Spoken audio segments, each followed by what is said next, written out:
When you hear the term hidden wealth, you probably picture something out of a movie, a pirate's chest, maybe a giant steel vault. But the reality, it's far more elegant, way more complex, and it's all hiding in plain sight. Today, we're not digging for treasure. We're going to take a look at the actual blueprint of modern wealth. So, how do billionaires really hide their money? I can tell you it's not about digging holes on remote islands or having a secret Swiss bank account. The real answer is a system. A system so powerful, it makes the whole idea of physical hiding completely obsolete. Okay, so on the one hand, you've got the myth. Physical cash, gold bars, all locked away somewhere. But on the other hand, you have the reality. This sophisticated, glowing web of legal entities.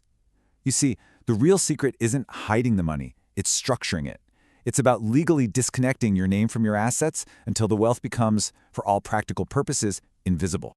And this right here, this is the fundamental shift in thinking that changes everything.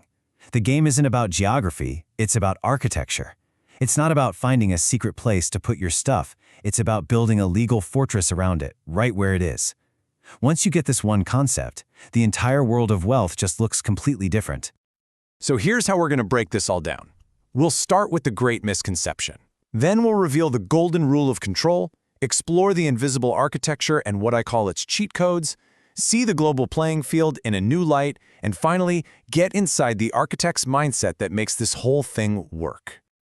All right, first up. Most people, we think in terms of accounts. A bank account, a brokerage account. For the ultra-wealthy, that's just amateur hour. Their wealth isn't held in accounts that they own, it's held inside legal structures that they control. That's the key difference. And that brings us to the core philosophy, the guiding principle behind every single decision, every structure, and every strategy. It's a really simple phrase, but it is the absolute key to unlocking this entire world. Now, I know that sounds like a paradox, right? But it's the absolute heart of strategic wealth preservation. By placing assets inside things like trusts, the wealthy can legally and truthfully say, I don't personally own that mansion or that yacht or that stock portfolio, and they'd be telling the truth. This image here should look pretty familiar. It's how most of us operate. Our name is on the car title, our name is on the house deed, our name is on the investment account. Everything is directly linked to us. It's simple, yeah, but it's also incredibly vulnerable.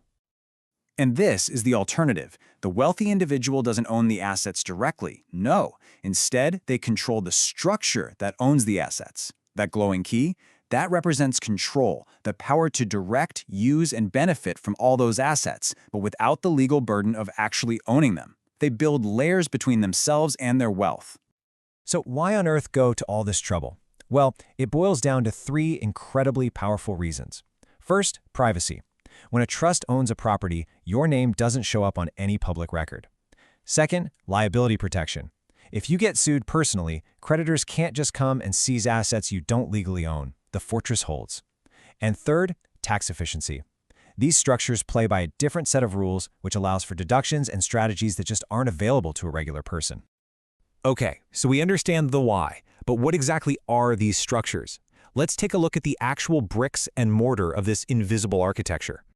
The first, and maybe the most misunderstood tool of them all, is the trust. A trust is really just a legal container. That's it. You put your assets into it, and the trust legally owns them. Now, you can still benefit from those assets, you can say exactly how they're managed, but you are no longer the legal owner. And that simple act of separation is incredibly powerful. Next up, we've got holding companies and LLCs. And the strategy here is all about compartmentalization. You create one main holding company, which then owns a bunch of different LLCs. And here's the crucial part. Each one of those LLCs holds just one single asset. Why do that? Well, if one asset gets into legal trouble, the lawsuit stops right there. It can't spread and endanger all the others. It's a legal firewall. Now, if that was all there was to it, it would already be pretty smart. But that's just the foundation. You see, the system has these provisions built right into it, perfectly legal rules that basically function like cheat codes for generating and preserving wealth. And this is where it gets truly surprising. So let's look at one of the most powerful codes, the step-up in basis. Imagine an asset was bought for, say, $200,000 way back when, and today it's worth $2 million. That's a $1.8 million taxable gain. But if the owner holds on to it until they pass away, their kids inherit it at its current market value. the tax basis steps up. That entire $1.8 million gain is legally erased for tax purposes. It's a complete tax reset for an entire generation. Okay, but what if you need cash while you're alive? Well, selling your assets triggers taxes. So the ultra-wealthy follow a totally different rule. A strategy so powerful it's been called the holy grail of wealth management. They almost never sell their appreciating assets. Instead, they borrow against them.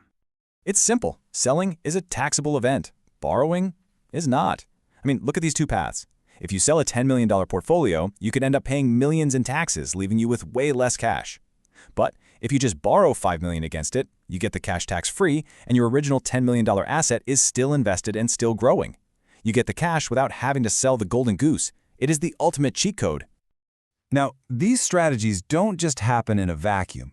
They operate on a global playing field. But here again, our common understanding is often just plain wrong. It's not about finding some rogue nation with no rules. It's about understanding how the rules of major, developed nations all work together. So, quick question for you. When I say the words tax haven, what's the first country that pops into your head? The Cayman Islands? Maybe Bermuda? Panama? Yeah, those are the classic answers, but they aren't the biggest players in the modern game. Not even close. The world's largest and most effective havens for wealth are actually some of the world's biggest economies: the United States, the UK, Singapore, Switzerland. So why is that?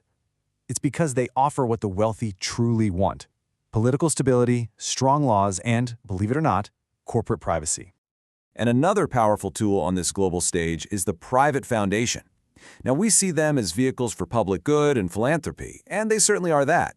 But they also serve a second, very private purpose: wealth control. By donating assets to a foundation, someone can get a massive tax deduction, legally remove those assets from their personal balance sheet, all while often keeping influence over how that money is used for generations to come. So as we bring all of this together, we arrive at the final, and I think the most important piece of the puzzle: the mindset. After seeing all these layers and strategies, it's easy to think the main goal is just secrecy, but it's not. The goal is intelligent design. The goal is architecture. So you see, wealth isn't really hidden, it's distributed. It's spread across this resilient system of trusts, corporations, and foundations, all spanning multiple countries and all leveraged by loans.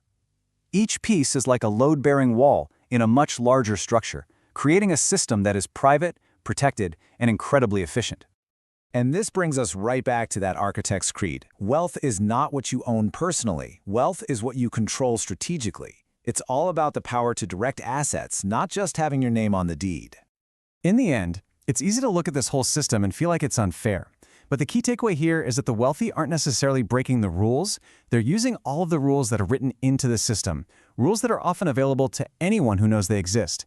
They're not playing a different game. They're just playing the same game on a much, much higher level. Which leaves us with one final question. What could change for you if you too started thinking less like a player and more like an architect,